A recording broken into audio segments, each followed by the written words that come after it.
We're back guys with another Mobalytics tier list video, and today we're taking a look at all the changes coming in patch 13.12. Some nerfs to the obvious suspects and some buffs to some champions who've been a bit underwhelming. Don't forget that this tier list is for the majority of the player base, and if you want to see this in more detail along with a high elo tier list for Diamond 2 Plus as well, then click the first link in the description and head to the tier list over on our website. Well, let's start off with the top lane, surprise surprise, and in the S tier we have Cho'Gath, Fiora, Jax, Malphite, Maokai, Olaf, Ornn, Poppy, Rengar, Singed and Zac. Low pick rate tanks like Zac and Maokai still have insane win rates, and with no nerfs to Fiora or Rengar this patch, you can expect these two to keep causing havoc in the top lane. Now we've all seen what a good Gangplank can do, the barrel combos, the one-shot pentakills and the outplays left, right and centre, but recently, aside from the cream of the crop, for the general player base he has been a bit underwhelming. This patch Gangplank's getting some buffs to his E, reducing the recharge time with each rank up, meaning more barrels in the mid to late game, and these are really what separate the good Gangplanks from the best ones. Despite this buff, we are going to move him out of the B tier for now, but if you are good enough, this change will definitely help you out. Nasus is another champion who's been struggling a little bit recently. Sometimes you do get those free games where he's left to farm and scale and stack against a comp that cannot deal with it. But aside from those perfect drafts and situations, he's not really the most consistent. This week he's getting some passive lifesteal buffs as well as a lower cooldown on his ultimate, which if we go by what happened to Renekton after some similar buffs recently, they will definitely help him out a bit. We're going to see how this one plays out though, and he's going to stay in the B tier for now because he's always been quite a situational champion. So with that being said, if you get him in the right matchups, in the right drafts, and with these changes, he'll be much better off. Kha'Zix has now moved down into the C tier this week in this majority player base tier list. With an already underwhelming win rate at lower ranks, the nerfs coming in this week aren't exactly going to help.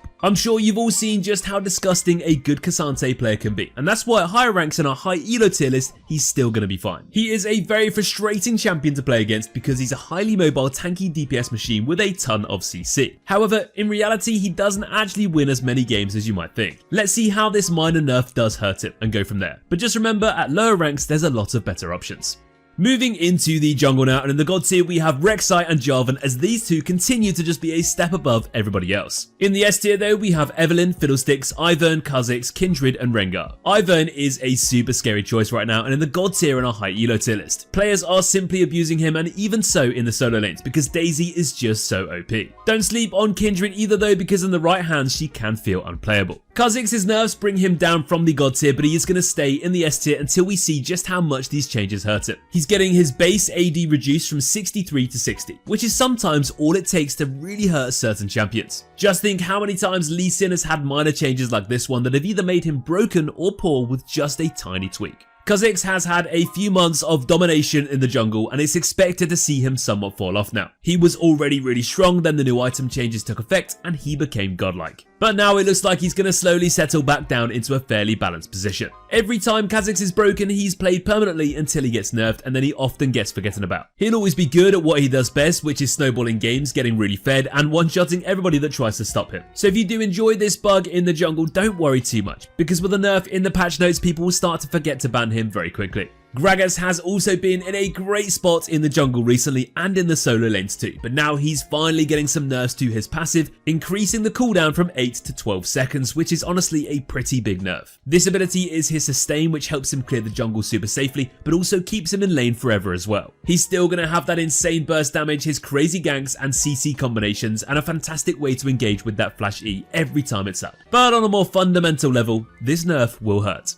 We've said this before and we're going to say it again, but Nocturne continues to be a super underrated pick so far this season. You can build him as an assassin with Duskblade performing really well, or you can go for Stridebreaker, which is a seriously strong bruiser option at the moment. It's perfect in combination with the fear tether on your E, slowing them down and preventing them from escaping it altogether. Nocturne can completely dominate the map with those ganks at level 6. He clears the jungle really easily and quickly, he shreds through objectives as well, and he can always be around to dive into fights in a moment's notice. The fact that Nocturne is also fairly easy to play means he's perfect no matter what rank you are. So if you haven't tried him recently, give him another go.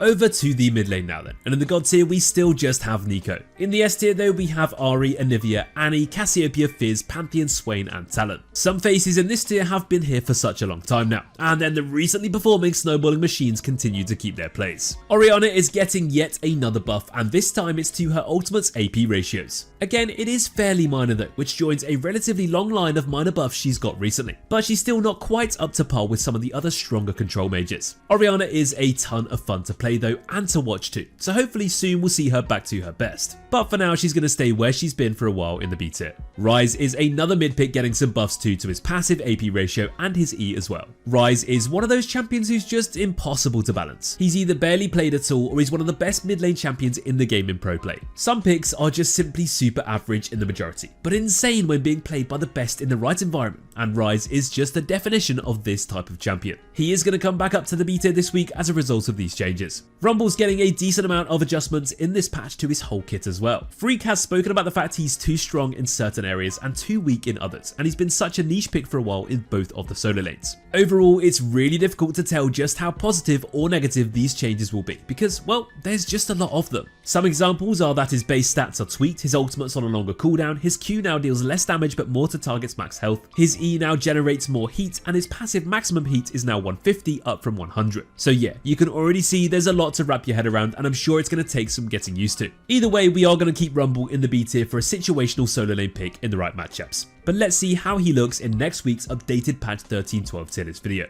Let's move down to the bot lane now, and this is where a ton of changes are aimed at this patch. We're going to have a look at the AD carries first, and Immortal Shield Bow, Phantom Dancer and Static Shiv are all being buffed. Bloodthirster is now 200 gold more expensive, Gale Force is nerfed again for the second time in just a few weeks, and Rapid Fire Cannon is also being hit too. 6 different AD carries are all receiving changes too, but more on that shortly. In the S tier, we have Ezreal, Jhin, Karthus and Kog'Maw. Only a small selection here, but as you can see, plenty of choice just underneath these in the A tier. The meta here could see a relatively big shift this week though, with the variety of changes being shipped out all at once. So again, don't forget to check back next week to see how the patch plays out in next week's video. Ashe is getting some buffs this patch to her support and AD carry roles. More damage on her passive and her volley is a great start, but also interestingly an increase of 20% to the AP ratio of her ultimate as well, which means Sylas players are going to be happy with that one. Ashe has not quite been up to par since the shift in the meta, and the new items haven't really suited her as well as some others. Now she will be a bit stronger in lane with the poke, and as long as you've got the right game, she can still have a great time kiting around with Ghost and slapping enemies at the same time. She's back up to the B tier and she's going to stay there for now.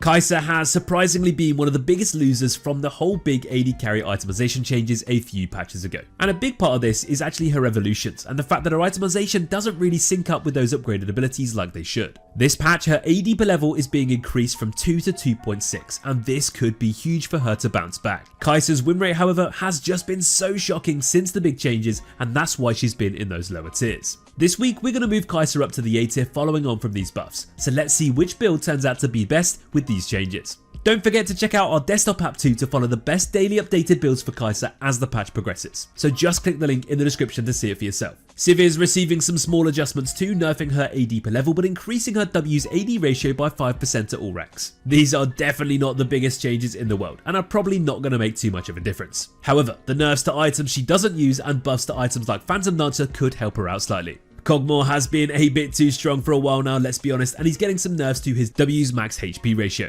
With his fellow enchanters being nerfed too, he would definitely feel a little bit of impact this patch. Despite Kog'Maw being one of the highest performing AD carries in the game recently, he does actually need the right draft to pop off him. He can literally be one of the most goated 1v9 champions in the right games, with picks he can shred and team comps built around him, and this is still going to remain possible with these changes. He isn't quite as blind pickable as you may think though, so just because those stats are awesome, make sure you're still taking a look at Champion Select and seeing if it's the right game for Kog'Maw. Zeri is back in the patch notes, and there's probably no other champion that's featured more than her in the patch notes since her release. Several buffs, several nerfs, changes and mini reworks later, and she's still one of the most impossible champions in the game to balance. Because when being played by the pros, Zeri will always do Zeri things. Riot are trying to make Zeri less reliant on their enchanting supports and make her a more all-rounded pick. And because they're doing this, they're nerfing her Q's ability to activate Sheen. Triforce Zeri has always been broken when it's worked and when it's been viable, and this is clearly not the intended way to build and play her. Riot are also removing her ability to steal shields and increase her movement speed when she gets them. Plus, they're also changing around her passive and her Q a bit. We think these changes this patch are gonna hurt Zeri quite a bit, but I do have to be honest, as someone who's not the biggest fan of playing against it, all I can say is, bye bye,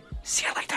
Lucian is also receiving another big change this patch to his passive. The light slinger damage is actually getting nerfed pretty hard, however now this will be ready when enemies near him are immobilized, rather than just if he's shielded or healed by an ally. This change is all about making Lucian more viable with a variety of support synergies. He's been so reliant on the Namis, Yuumis and Milios recently, and now hopefully you can pick him with a lot of other different choices. Friendship ended with Milio, now Leona is my best friend. Lucian is a ton of fun, and he's either been broken or a bit irrelevant recently. So let's see if these tweaks can help change that. The one thing to consider though is that Gale Force is getting nerfed again this week, which could hurt him. But for now, we're going to keep him up there in the A tier.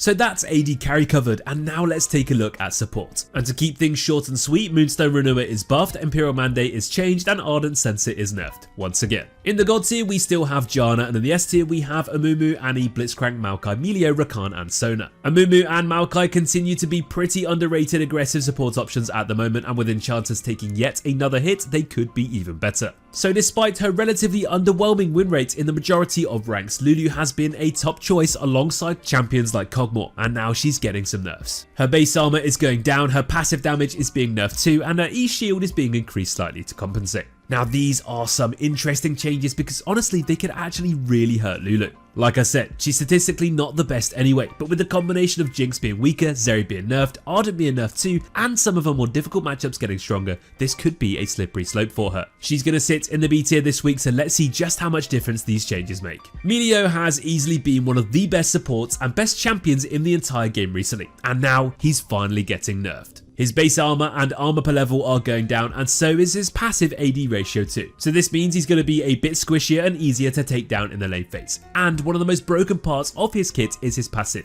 which is being hit too. Now because of these changes, we have taken him out of the God tier this week, but he is going to stay in the S tier, because he will still offer a crazy amount of utility throughout games. Hopefully he should be more punishable in the early game and less oppressive too with that passive nerf. But just don't forget, he still has a ton to offer with his shields, heals, and of course his ultimate too. So, Rell got reworked last patch, right? Initially, she sucked, like really sucked, like 15% off her win rate instantly level of sucked. But then she got hotfix buffed and all of a sudden her win rate just kept climbing up to a point which was even higher than it's ever been before. So now, of course, we're seeing some nerfs. Rell's W and E are both being nerfed pretty hard, and her Q is receiving some tweaks and changes too. Jungle Rell is still being encouraged like it was intended with these changes initially, but they've got to try and balance her in the support role first and foremost. Because over the last few weeks you were either trolling by picking her, or you were abusing how broken she was after that hotfix. Rell is a pretty misunderstood champion in general, and whatever is happening right now with all these changes is still a positive thing. The Riot are trying to make her more popular and make her in a more balanced position overall. The new rework does feel a lot more fun than previously too, so when it's a bit more balanced like it should be, it will all be fine.